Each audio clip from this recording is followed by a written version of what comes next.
Yes, good morning everyone.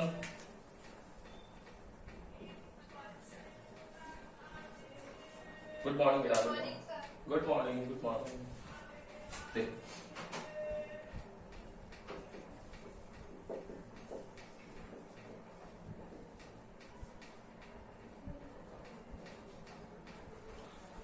हमारा chapter number 9 चल रहा था मैकेनिकल प्रॉपर्टीज ऑफ सॉलिड्स. ठीक है, इसमें हम लोगों ने सबसे पहले पढ़ा था इसका इंट्रोडक्शन पार्ट कि मैकेनिकल प्रॉपर्टीज ऑफ सॉलिड्स में क्या हम लोग, हमारा एम है, क्या हमारा ऑब्जेक्टिव है, वो हम लोगों ने देखा था. देन उसके बाद मैंने आप लोगों को इलास्टिक एंड प्लास्टिक दो नेचर बताए थे सॉलिड्स के. देन फिर आप लोगों ने थर्ड नंबर पर स्ट्रेस के बारे में पढ़ा, स्ट्रेस के टाइप्स के बारे में पढ़ा. देन फोर्थ आप लोगों ने स्ट्रेन के बारे में पढ़ा, उसके टाइप्स के बारे में पढ़ा. और लास्ट टॉपिक पढ़ा था हम लोगों ने हुक्स लॉ. हुक्स लॉ था कि जितना हम लोग स्ट्रेस अप्लाई करेंगे उतना का उतना ही स्ट्रेन अप्लाई होगा. था ये कोई दिक्कत ही नहीं आता तो आप लोगों को, ठीक है ना. देन इसके बाद में अब आज का टॉपिक है आप लोगों का, लास्ट क्लास में टॉपिक था, last topic modulus of rigidity या इलास्टिसिटी.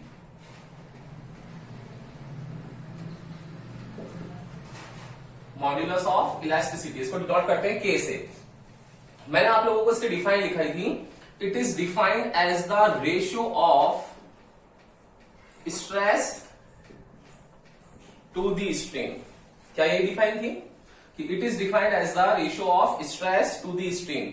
फिर मैंने आप लोगों को बताया था कि भाई ये स्ट्रेस और स्ट्रेन तो थ्री टाइप्स के थे ना, तो उन्हीं के बेसिस पर ये तीनों जो होंगे वो थ्री टाइप का होना चाहिए मॉड्यूलस ऑफ इलास्टिसिटी भी. तो उन्हीं के बेसिस पर अब आप लोगों का आगे की कहानी, पूरा चैप्टर स्टार्ट हो रहा है. ये चैप्टर है स्ट्रेस ओवर स्ट्रेन से.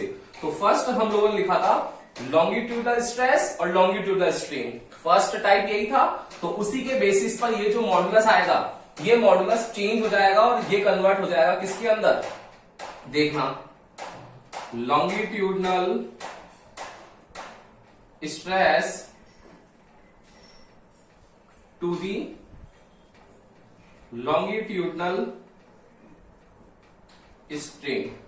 देखो केवल लॉन्गिट्यूडनल वर्ड मैंने यहां पर ऐड किया है. तो longitudinal stress to the longitudinal strain, इन दोनों का जो रेशियो है वो क्या होगा, मॉड्यूलस होगा. कौन सा मॉड्यूलस, अब ये चेंज हो जाएगा, जिस साइंटिस्ट ने डिस्कवर्ड किया है उसी के नाम पर आ जाएगा. ये आता है कैपिटल वाई. कैपिटल वाई इसको बोलते हैं यहां पर यंग मॉड्यूलस. एक साइंटिस्ट था जेम्स यंग, उसने डिस्कवर किया था, उसी के नाम पर इसका नाम रख लीजिए यंग्स मॉड्यूलस. ओके, तो मॉड्यूलस का फर्स्ट टाइप है Young modulus, which is defined as the ratio of longitudinal stress to the longitudinal strain. Now, second defined है इसका second type. देखना, longitudinal के बाद हम लोगों ने क्या किया था, वॉल्यूम से बल्क और वॉल्यूम स्ट्रेस और बल्क और वॉल्यूम स्ट्रेन वही है. देखो नेक्स्ट है बेटा, क्या है, अगर आप लोगों के पास में bulk stress to the bulk strain है तो ये क्या हो जाएगा, रेशियो होगा. ये भी इस रेशियो को डिनोट करते हैं बी से ही, और इसका डिनोमिनेशन जो है उसको बोलेंगे हम लोग क्या, बल्क मॉड्यूलस ऑफ इलास्टिसिटी. ये देखो बल्क मॉड्यूलस हो गया. क्लियर. और अब थर्ड टाइप बचा है लास्ट. कौन सा है वो थर्ड टाइप, शियर वाला. तो क्या आ जाएगा थर्ड टाइप इसका, shear stress upon shear strain. ये shear stress to the shear strain जो है, इन दोनों का रेशियो भी कांस्टेंट होता है, उसको डिनोट करते हैं जी से. और ये जो जी है वो आपका क्या हो जाएगा, म्यूट करो अपने आप को, ये क्या हो जाएगा, शियर मॉड्यूलस. ये शियर मॉड्यूलस. क्लियर है ना. ये आरुषि अपने आप को करो म्यूट बेटा. आरुषि,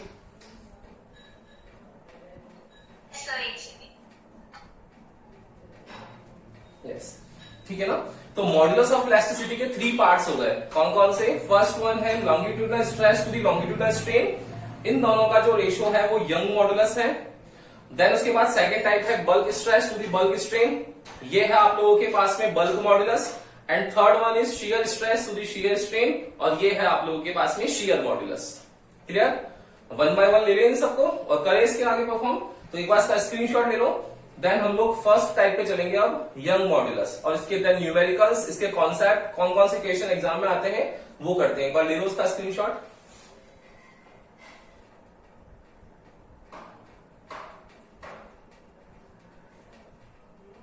डन?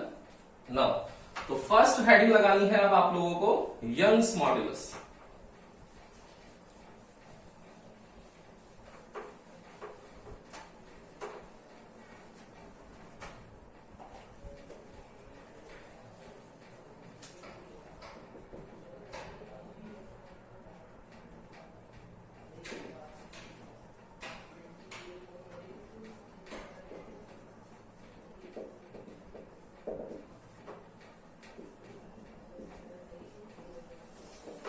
देखो, यंग्स मॉडुलस ऑफ इलास्टिसिटी। ये यंग्स मॉडुलस ऑफ इलास्टिसिटी क्या है देखना बेटा। ये यंग्स मॉडुलस क्या बताया मैंने आप लोगों को? It is defined as the ratio of longitudinal stress to the longitudinal strain. अब ये आप लोगों ने स्ट्रेस और स्ट्रेन कहां सीख रखा है देखना। लेट्स सपोज आप लोगों के पास एक रिजिड सरफेस है, इस रिजिड सरफेस से मैंने एक यहां पर आप लोगों के पास वायर है, उस वायर से एक एम मास ऑब्जेक्ट सस्पेंडेड कर रखा है। ओके, तो एम मास का ऑब्जेक्ट अगर डाउनवर्ड डायरेक्शन में सस्पेंडेड कर रखा है तो डेफिनेटली उस पर ग्रेविटी एक फोर्स खींचेगी, और उस फोर्स को हम लोग बोलते हैं वेट फोर्स। उस वेट फोर्स की वजह से वो नीचे की तरफ मूविंग कंडीशन में रह सकता है या नीचे की तरफ सस्पेंडेड रह सकता है। दो ही कंडीशन हो सकती है। ये जो वायर है आप लोगों के पास में, इस वायर की लेंथ गिवन है एल। ये वायर जो है डिफरेंट डिफरेंट मटेरियल्स का हो सकता है। It can be copper, it can be brass, it can be steel, ठीक है ना। डिफरेंट डिफरेंट मटेरियल्स के वायर हो सकते हैं। इस बॉक्स के मटेरियल के बारे में कोई भी डिस्कशन नहीं होता है यहाँ पर। मेन है कि ये जो वायर है इसकी लेंथ जो गिवन है वो वायर कौन सी कैटेगरी का है, कौन से मटेरियल का है। तो ये ध्यान रखना, मेनली ये जो वायर होता है ये कॉपर, ब्रास और स्टील, इनके बने हुए होते हैं। ठीक है, अगर बहुत हम लोगों को इलास्टिक नेचर चाहिए तो उसको रबर से भी बना दिया जाता है। तो ध्यान रखना ये जो मटेरियल है ये कॉपर, ब्रास, स्टील, रबर, इस तरीके से मटेरियल से बना हुआ होगा। अब देखना होगा क्या, जैसे ही हम लोग यहां पर एम मास का ऑब्जेक्ट सस्पेंड करेंगे तो यहां डेफिनेटली ये जो वायर है वो इलास्टिक नेचर शो कर रहा है। हम लोगों ने यही तो बात की थी हुक्स लॉ के अंदर, under the limit of elasticity. Under the limit of elasticity मतलब क्या है, ये यहां तक इलास्टिक नेचर शो करेगा एंड आफ्टर दैट ये कन्वर्ट हो जाएगा प्लास्टिक नेचर में। तो इलास्टिक नेचर के अंदर अंदर की बात करनी है हम लोगों को। क्या होगा, जैसे ही हम लोग इसके ऊपर वेट फोर्स लगाएंगे तो वेट फोर्स की वजह से ये ऑब्जेक्ट जो है एक टाइम इंटरवल टी के बाद में यहां तक आ जाएगा। मतलब इसकी लेंथ में इंक्रीमेंट हो जाएगा डेल्टा एल से, तो new length will be L plus delta L. Clear है? अब देखना लॉन्गिट्यूडनल स्ट्रेस, आप लोगों को पता है कि बाहर से एक्सटर्नल फोर्स लगाया है तो एक रीस्टोरिंग फोर्स लगेगा जो वापस लेके जाएगा। समझ में आई ना चीज? स्ट्रेस तो क्या होता है बेटा, वो force y equals to pressure ही होता है, force on per unit area. तो ये force on per unit area is the longitudinal stress. Now longitudinal strain, strain क्या था, रिलेटिव चेंज। तो रिलेटिव चेंज कितना होगा, डेल्टा एल, किसके पर्सपेक्टिव में, जो लेंथ गिवन थी उसमें। अगर लेंथ अगर कम दे रखी है तो डेल्टा एल की वैल्यू भी कम होगी, लेंथ अगर आपको ज्यादा दे रखी है तो डेल्टा एल भी ज्यादा होगा। क्लियर है? तो रिलेटिव चेंज हो रहा है, that means longitudinal strain is given by delta L over L. कोई दिक्कत ही नहीं यहां तक। अब देखना दोनों का रेशियो निकाल दें तो कितना आ जाएगा, y इक्वल्स टू एफ, ये ऊपर जाएगा तो f into L over a into delta L. ये आप लोगों के पास में वैल्यू आ गई, y equals to F into L over a into delta L. Clear है? यहां तक कोई दिक्कत नहीं है। अब देखना, अब कुछ स्टूडेंट्स के माइंड में ये भी आएगा कि सर ये जो वायर है वो वायर, दुनिया में जितने भी वायर होते हैं उनमें इस ऑब्जेक्ट को सस्पेंड कर रखा है आप लोगों ने इसके बॉटम पॉइंट पर, और जितने भी वायर हैं उनका बॉटम पॉइंट अगर हम लोग देखें तो वो हम लोगों को हमेशा सर्कुलर फॉर्म में ही दिखता है। आप लोग कोई सा भी वायर देख लो, चाहे कॉपर का देखो, ब्रास का देखो, स्टील का देखो, रबर का देखो, आप लोगों ने 10th क्लास में डेमोन्स्ट्रेशन प्रैक्टिकल होते थे उसमें सब देख रखे वायर्स। तो वायर का जो क्रॉस सेक्शन एरिया होता है वो हमेशा कैसा होगा, सर्कुलर फॉर्म में। तो सर्कुलर फॉर्म का एरिया क्या होगा, इस वायर का एरिया लेना है या यहाँ पर क्रॉस सेक्शन जहां से सस्पेंड कर रखा है उसका लेना है, जहां से सस्पेंडेड कर रखा है। दैट मीन्स ये सर्कुलर एरिया है। तो क्या हम लोग इसको इस अकॉर्डिंग भी लिख सकते हैं क्या, एक फॉर्म इसकी ये भी हो सकती है y equals to F into L upon A की जगह लिख सकते हैं हम लोग pi R square dot delta L. इसमें भी किसी को दिक्कत नहीं होगी। फिर एक फॉर्म और लिख सकते हैं, आप लोगों के दिमाग में आएगा कि सर ये फोर्स जो है वो रीस्टोरिंग फोर्स है, मतलब इस mg की वजह से ये जो ऑब्जेक्ट नीचे आया है इसको वापस अपनी पोजीशन में लेके जाएगा। 5th चैप्टर याद है क्या फर्स्ट बुक का, कि mg फोर्स नीचे लग रहा है और एक रीस्टोरिंग फोर्स ऊपर लग रहा है, मतलब दोनों बैलेंसिंग कंडीशन में होंगे। क्या हम लोग यहां पर F इक्वल्स टू mg लिख सकते हैं? सबके माइंड में आएगा कि सर लिख सकते हो, एक डाउनवर्ड है एक अपवर्ड है, तो क्या हम लोग F की जगह mg लिख सकते हैं? देखो एक फॉर्म और क्या हो जाएगी, mgl over pi R square dot delta L. देखो ये फॉर्मूला जो है वो 3 फॉर्म में आ सकता है। क्या ये चीज क्लियर है क्या आप लोगों को, आ गया समझ में, यस और नो? बोलो भाई, क्लियर है ना? तो यंग्स मॉडुलस ऑफ इलास्टिसिटी बहुत इजी टॉपिक है, और ये याद रखना तीनों जो मॉडुलस बताए मैंने, यंग, बल्क और शियर, उसमें से न्यूमेरिकल यहीं से आएगा 7 star. Most of the chances, around 90% chances होते हैं कि एग्जामिनर आप लोगों को क्वेश्चन यहीं से ही पूछता है। 10% चांसेस होते हैं कि बल्क और शियर मॉडुलस से भी क्वेश्चन आप लोगों के पुटअप हो जाते हैं। ठीक है ना? तो ध्यान रखना, इजी है काफी। एक बार स्क्रीनशॉट ले लो, फिर मैं आप लोगों को क्वेश्चन की ओर लेके चलता हूं।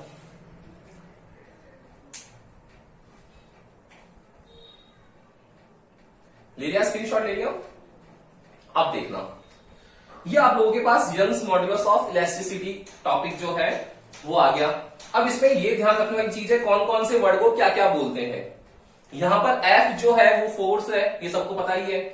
L जो है वो लेंथ है इस वायर की, वो भी सबको पता है।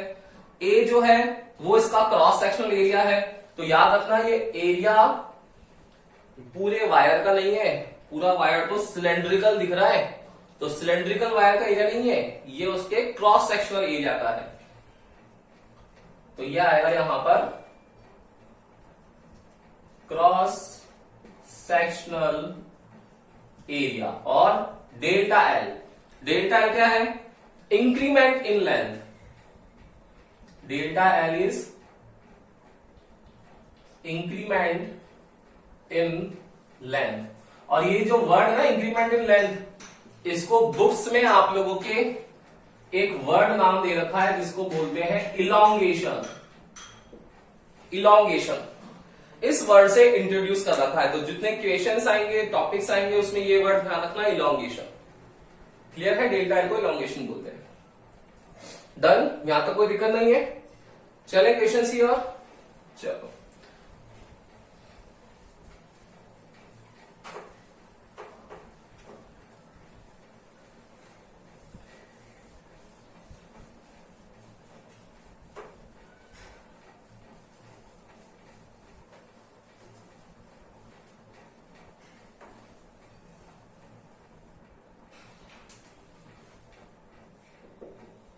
फर्स्ट क्वेश्चन आएगा, ये क्वेश्चन भी इंपॉर्टेंट है। प्रूव दैट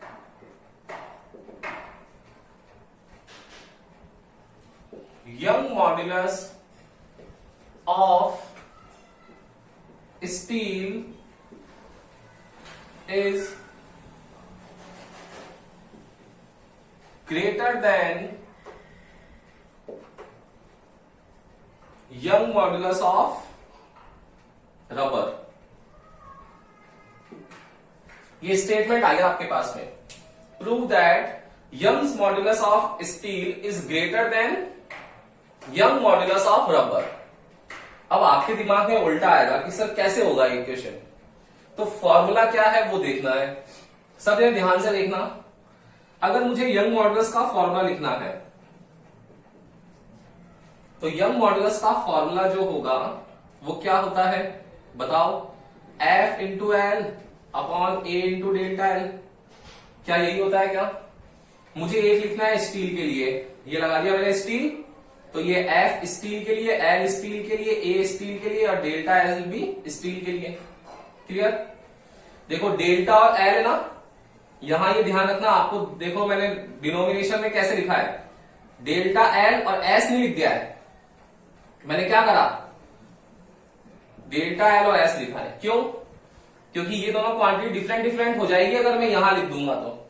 अब इसका मतलब ये डेल्टा अलग है और ये एल एस अलग है, लेकिन ये एस है मतलब for whole value of delta L है। तो यहां पर ध्यान देने वाली बात है delta L S. Now copper के लिए लिखता हूं मैं, सॉरी रबर के लिए लिखता हूं मैं, तो रबर के लिए वाई आर कितना आ जाएगा, F R L R A R delta L R. Clear? अब आपके माइंड में आएगा कि सर एक वायर है स्टील का, एक वायर है रबर का, तो अगर दोनों ही वायर से हम लोग सेम मास का ऑब्जेक्ट अगर सस्पेंडेड करें, ये बताया आप लोगों को किसका, स्टील का, और ये वायर है रबर का, तो दिमाग में आएगा कि स्टील और रबर में से किसको खींचना आसान है। कॉमन सेंस का क्वेश्चन है, सब जने आंसर देंगे कि सर रबर को हम लोग इजीली स्ट्रेच कर सकते हैं, स्टील को स्ट्रेच नहीं कर सकते, इजीली कर सकते हैं स्टील को भी लेकिन इजीली नहीं कर सकते। क्या होगा कि सर ये जब स्ट्रेच ही नहीं होगा तो इसका वेट फोर्स जो है वो कम शिफ्ट होगा, तो डेल्टा एल की वैल्यू कम आएगी, कम आएगी, और रबर जो है वो ज्यादा स्ट्रेच हो जाएगा, तो ज्यादा स्ट्रेच होने से वजह से डेल्टा एल की वैल्यू सर उसके लिए ज्यादा आएगी। तो बस खेल खत्म हो गया। क्या कि delta L of steel is less than delta L of rubber, तो ये दोनों देखो एक दूसरे के रेसिप्रोकल है। दैट मीन्स ये अगर कम होगा तो ये ज्यादा होगा, और अगर ये ज्यादा है तो ये कम होगा। तो डेल्टा एल आर ज्यादा है तो रबर क्या होगा, उसका यंग मॉडुलस कम होगा।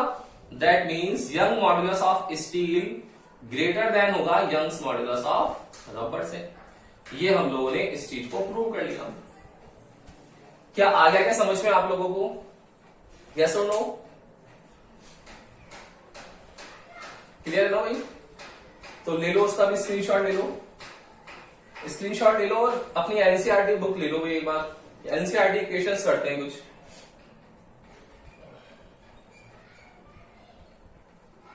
डन? ले लिया स्क्रीनशॉट? ना एनसीईआरटी लेना पार्ट 2, उससे कुछ क्वेश्चंस है वो देखते हैं। बुक तो है सबके पास, बुक है ना?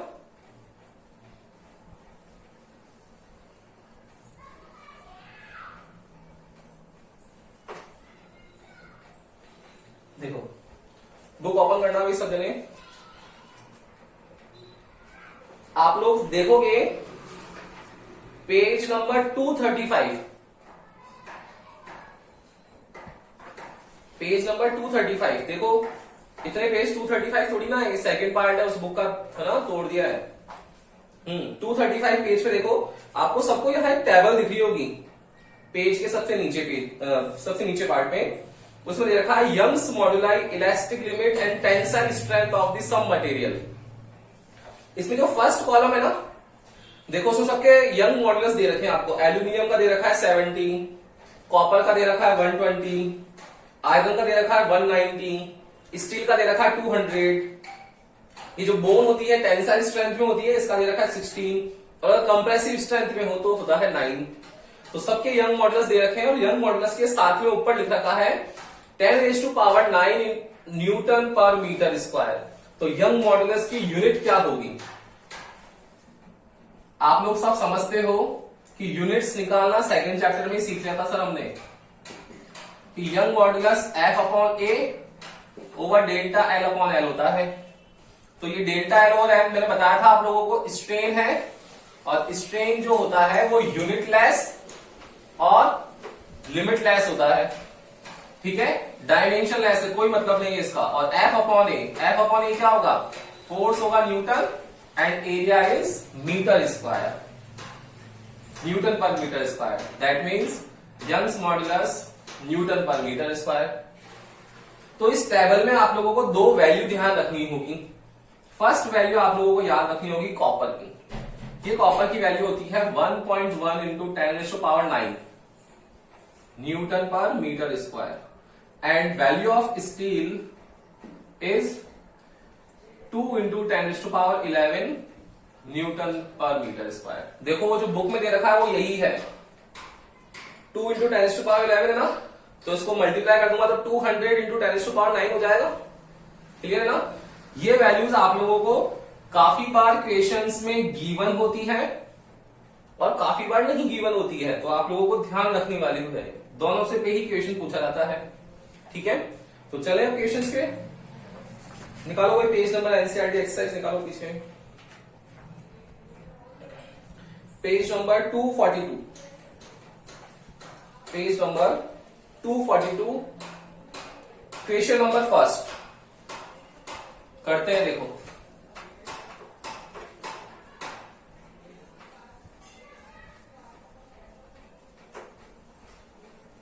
यस, पेज नंबर 242,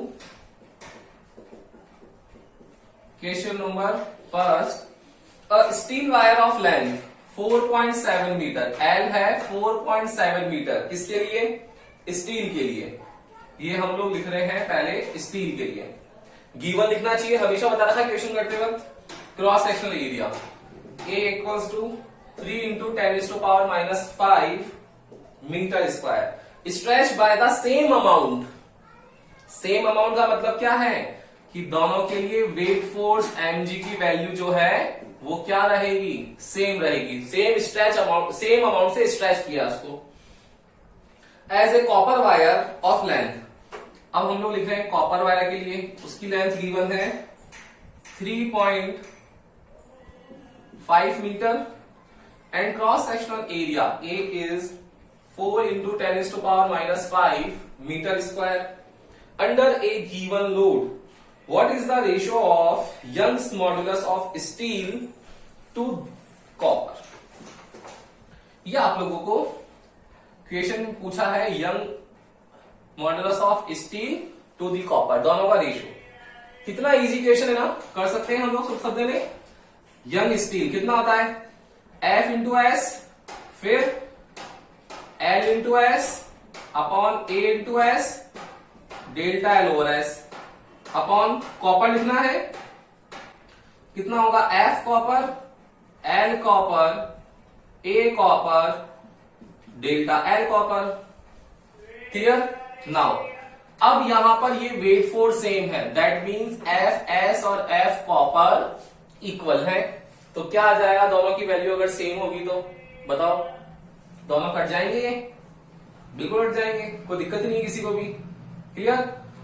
और जब सेम अमाउंट से स्ट्रेच कर रहे हैं उनको, तो दोनों के लिए डेल्टा एल की वैल्यू भी क्या होने वाली है, सेम होने वाली है, ये भी कट जाएगा। क्या बचा आप लोगों के पास में, ये बच गया L S upon A S, और ये रेसिप्रोकल हो जाएगा इसका, तो ये इन्वर्ट होकर हो जाएगा A copper L copper.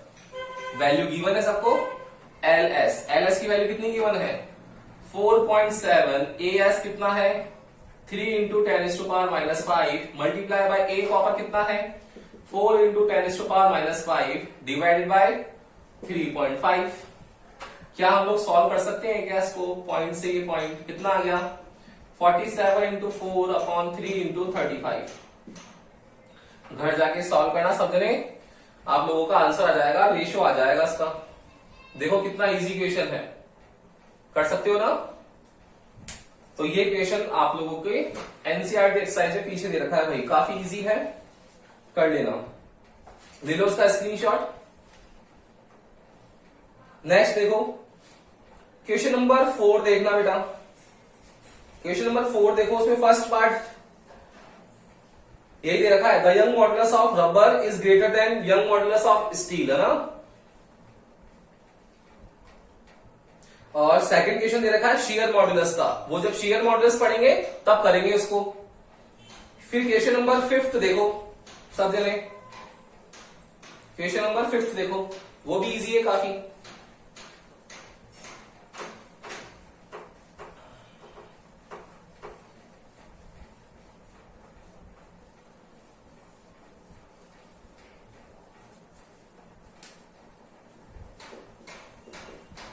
Question number 5 देखा बेटा, दो वायर गिवन है आप लोगों को। फर्स्ट वायर है यहां पर जिस पर 4 kg का मास सस्पेंडेड है। इंपॉर्टेंट क्वेश्चन है, अच्छा क्वेश्चन है, ध्यान से देखना। 1.5 मीटर और स्टील का बना हुआ है। नेक्स्ट अनदर वायर है, उस पर आप लोगों ने 6 kg का मास सस्पेंडेड कर रखा है and length is 1 metre and made up of brass. Clear? ये ब्रास जो है वो क्या है, अलॉय है, और ये कॉपर एंड जिंक से मिलकर बना हुआ होता है। किससे? कॉपर एंड जिंक से, जिसमें मैक्सिमम 80% ऑफ कॉपर इंक्लूडेड रहता है। तो क्या हम लोग इसको कॉपर के लिए कर ले, क्योंकि हम लोगों को वैल्यू पता नहीं है ब्रास की। ब्रास की वैल्यू ना तो टेबल में दे रखी पीछे, मैंने बताया पेज नंबर पे वहां भी नहीं दे रखी है।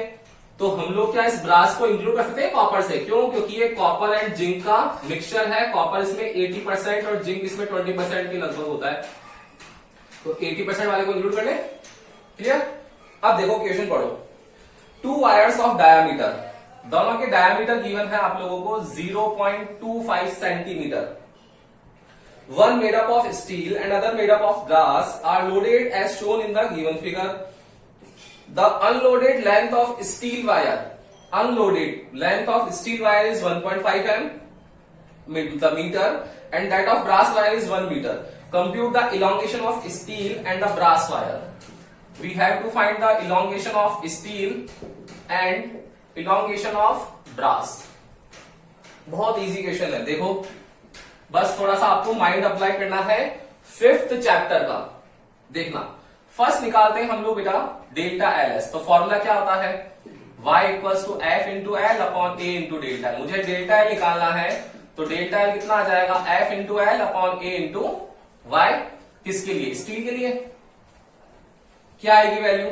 यस, फॉर स्टील, बोलो जल्दी से, स्टील के कितना है मास? 4 kg। स्टील के लिए कितना मास है? 4 kg। किसी को ये तो समझ में नहीं आ रहा ना कि सर स्टील के लिए भी 6 kg इंक्लूड हो रहा है।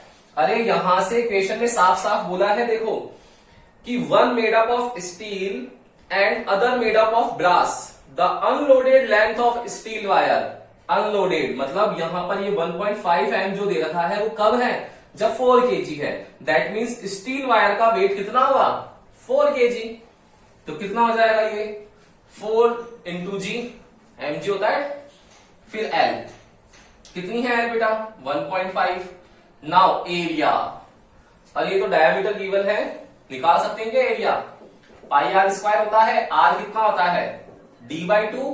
तो d/2 को मैं यहां रखूंगा तो कितना आ जाएगा? पाई d square by 4। Got it? Now ये 25 सेंटीमीटर है, तो क्यों ना हम लोग इसको कन्वर्ट कर ले मीटर में, 10⁻⁻2 मीटर। वैल्यू पुट कर दो, कोई इशू नहीं होगा। देखो 22/7 पाई की वैल्यू, फिर 4, ये 1/4, then D square, D is 0.25 into 10⁻⁻2 and square है ये square. Clear? And Young modulus of steel, Young modulus of steel मैंने बताया था आप लोगों को 2 इंटू 10⁻11। क्या मैं आप लोगों से एक्सपेक्ट कर सकता हूं कि आप लोग सब इसका आंसर निकाल लोगे? भाई इजी है ना, कर लोगे? नाउ अब हमें डेल्टा एल निकालना है ब्रास के लिए। ये काम है इंपॉर्टेंट, ये वाला देखना पार्ट बेटा। F into L upon A into Y brass. अब बताओ मुझे एफ कितना होगा? सबका माइंड चलना चाहिए। अरे भाई ब्रास के लिए तो 6 kg लगा रखा है, लेकिन ये ब्रास इससे लगाया हुआ है तो ये इसको भी तो स्ट्रेच करेगा, करेगा नहीं करेगा? दैट मीन्स इस ब्रास के लिए दिख तो 6 ही रहा है, लेकिन एक्चुअली में कितना है? टोटल हुआ या नहीं हुआ? तो 6 + 4 10, तो इस ब्रास के लिए टोटल जो m आएगा वो 10 kg हो गया। तो यहां पर हम लोग क्या लिखेंगे 10 इंटू L।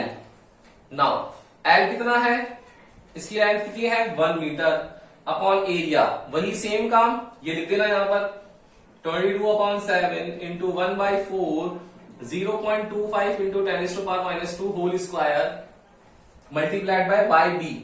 कॉपर का कितना बताया था मैंने 1.1 इंटू 10⁻11। क्या आप लोग इससे आंसर निकाल सकते हो क्या इसका? बोलो भाई, यस और नो, जल्दी से बोलो। कर लोगे ना? तो बहुत इजी क्वेश्चंस है। बस यहां पर ये ध्यान रखने वाली बात है कि उसमें वर्ड लिखा है, देखो क्वेश्चन में हर एक वर्ड का मतलब है। साइंस मतलब वर्डिंग समझना ही है, सारा खेल वर्ड्स का होता है साइंस में। तो अनलोडेड लेंथ, अनलोडेड का मतलब है कि वो स्टील की जो लेंथ अगर आप लोग 1.5 लिख रहे हो दैट मीन्स उसका मास भी 4 kg आ रहा है। यहां पर उसने अनलोडेड नहीं बोला है, यहां ब्रास है और ब्रास जो है वो इससे सस्पेंडेड है, that means 4 kg and 6 kg include हो जाएगा तो 10 kg आ जाएगा। इस पूरे क्वेश्चन में समझने लायक पार्ट यही है। बाकी तो फॉर्मूला है, 7th 8th क्लास में करते थे ऐसे न्यूमेरिकल फॉर्मूले में वैल्यू पुट तो करनी होती है, ये कोई बड़ा काम नहीं है ना, ये कर सकते हो सब। तो मेन समझने वाला काम था 4 और 10 का। क्लियर?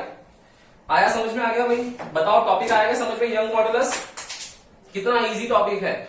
यंग मॉडुलस क्या होता है कि सर रेशो होता है लॉन्गिट्यूडल स्ट्रेस का लॉन्गिट्यूडल स्ट्रेन से। वो दोनों के फॉर्मूले लिखे स्ट्रेस और स्ट्रेन के, उससे हमारे पास क्वेश्चंस हम लोगों ने कर लिए। फर्स्ट क्वेश्चन था कि स्टील का मॉडुलस ग्रेटर है रबर के मॉडुलस से, उसको एक्सप्लेन करना है आपको। देन इस टाइप के न्यूमेरिकल्स, 2 पैटर्न है न्यूमेरिकल के आपके बुक में, दोनों पैटर्न करवा दिए मैंने आपको। प्रैक्टिस करना, जहां भी दिक्कत आए आप लोगों को यंग मॉडुलस से रिलेटेड टॉपिक में, वो आप लोग आकर के पूछ सकते हो। ठीक है, होपफुली आप लोग सब पढ़ रहे हो, क्योंकि आप लोग देख रहे होंगे कोरोना केसेस काफी बढ़ रहे हैं, तो क्लासेस पॉसिबल नहीं हो पा रही है ऑफलाइन, है ना। तो ढंग से पढ़ना बेटा, जहां भी डाउट आए, आप लोगों के पास बहुत सारे ऑप्शन अपने डाउट क्लियर करने के लिए, तो आप लोग पूछ सकते हो उस प्लेटफॉर्म पे। Okay, good day.